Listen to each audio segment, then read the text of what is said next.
1977 में साइंटिस्ट ने समंदर के बीच में एक अजीब सी आवाज़ रिकॉर्ड की जिसका नाम रखा गया ब्लू। ये आवाज़ इतनी लाउड थी कि 5000 किलोमीटर दूर तक सुनाई दी।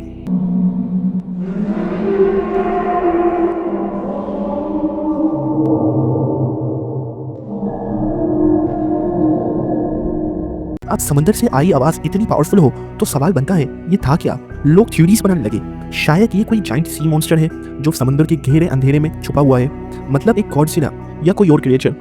लेकिन साइंटिस्ट ने बोला रिलैक्स, ये सिर्फ बर्फ के बड़े टुकड़े की टूटने की आवाज़ है। साउंड बोरिंग राइट, पर ट्विस्ट ये है अब तक सिर्फ 20% समंदर एक्सप्लोर हुआ है, बाकी 80% प्योर सीक्रेट्स और मिस्ट्री से भरा हुआ है। वैसे आप क्या सोचते हैं, मॉन्स्टर, आइसबर्ग या कुछ और?